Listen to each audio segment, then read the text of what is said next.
CNN has learned that the president also talked about prosecuting Hillary Clinton with Deputy Attorney General Rod Rosenstein and, yes, Matt Whitaker, who was at the time Chief of Staff to then Attorney General Jeff Sessions. According to a source familiar with the matter, Whitaker briefed the president on what Justice was doing with respect to the Clinton Foundation and Uranium One investigations. The source adding that Whitaker was trying to appease the president, but did not seem to cross any lines. So, do our experts agree? We've got some great experts on this subject tonight. Joining us, investigative reporter and author Carl Bernstein, Nixon White House counsel John Dean, and former FBI Supervisory Special Agent Josh Campbell, who we should add served as special assistant to James Comey. And Josh, on that front, you have news. You've just spoken, I understand, to the former FBI Director James Comey. What is his reaction to this news that the president was asking to prosecute him?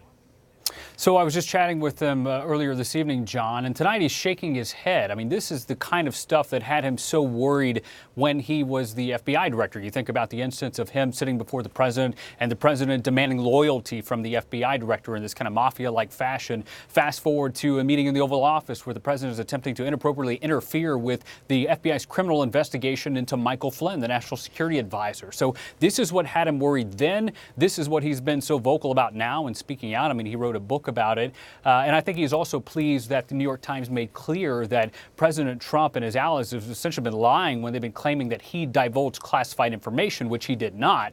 I don't think that he's surprised by the lies. I think that it's just another indication, another instance of this White House, this president attempting to interfere with the Justice Department in an extraordinary way.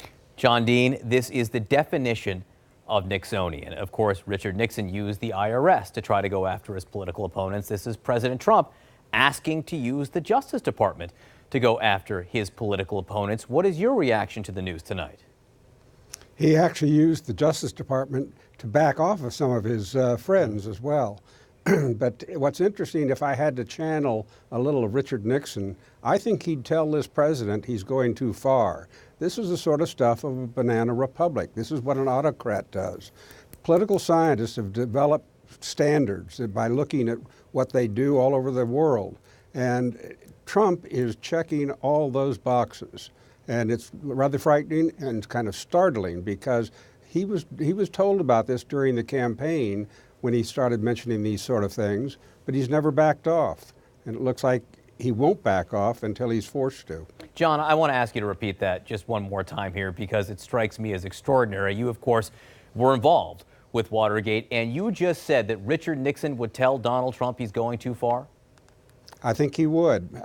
This is a level that Richard Nixon never went to, where you went after somebody's personal well-being by a criminal prosecution.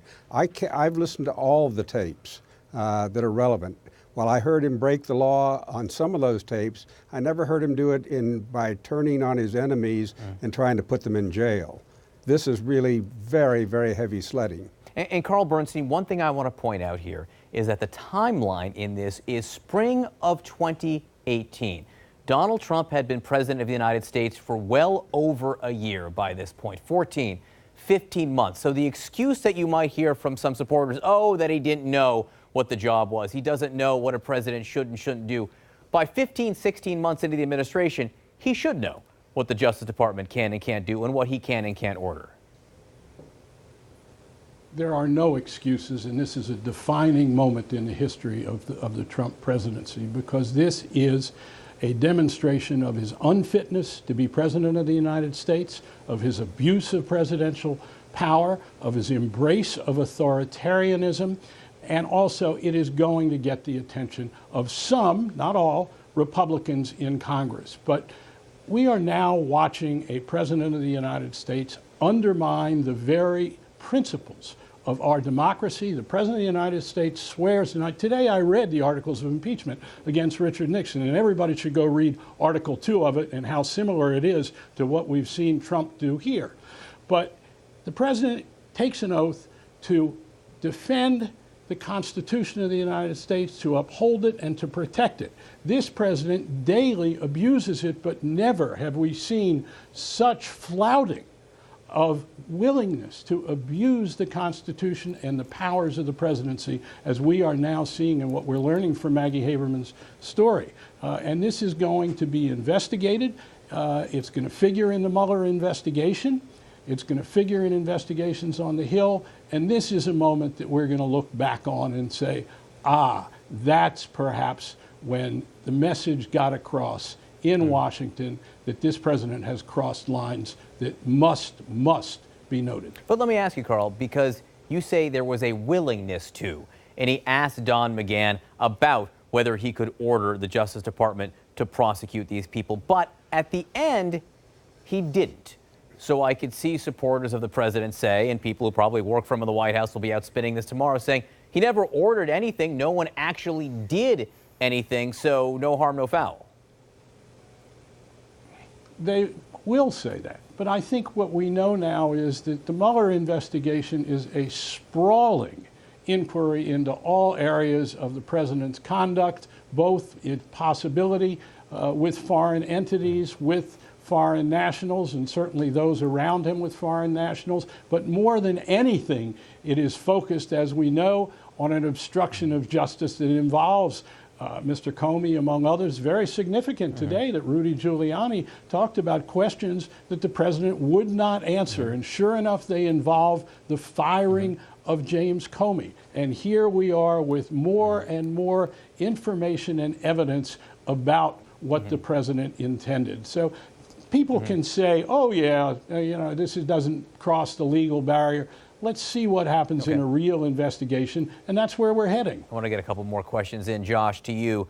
Also in this article, repeatedly is the notion the president is very disappointed with current FBI Director Christopher Wray for failing to more aggressively go after Hillary Clinton. What message do you think that sends to the rank and file inside the FBI right now? So I think there's I'll answer that in two parts. There's the message that the president is trying to send, and then there's the message that will be received. By now, the men and women of the FBI understand this administration for what it is. From day one, when they came in, again, attempting to blur this line between the independence of the White House and the Justice Department. So they see it for what it is. They're not going to look at Director Wray and look at him as a weak leader because he failed to, act and serve as the president's, personal goon here, essentially.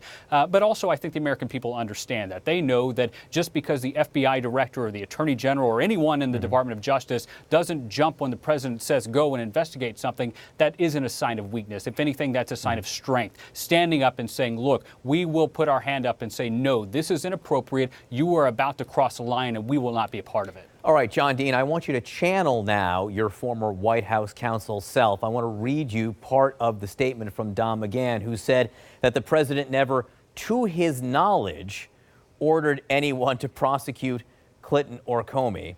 So when you see that, how do you interpret that statement? And what do you make of the 30-plus hours now that we know that Don McGahn sat down with special counsel Robert Mueller? Well, first, on the 30 hours, I would suspect this sort of thing did come up in the 30 hours. So the special counsel probably is aware of it. And I would think that McGahn is smart enough to get it off his chest and to make sure that he gave his point of view of it, that he didn't do anything with it. After the fact, it's awfully easy to remold and look at your conversations with the president very differently. I have the benefit of having mine all taped, and I can see what I did and what I didn't do. And I can remember, for example, when Nixon told me, when I'm trying to get him to stop the cover-up, that he was just joking when he said getting $1 million was no trouble. It wasn't a joke at all. He was dead serious to tell me that the cover-up had to go on.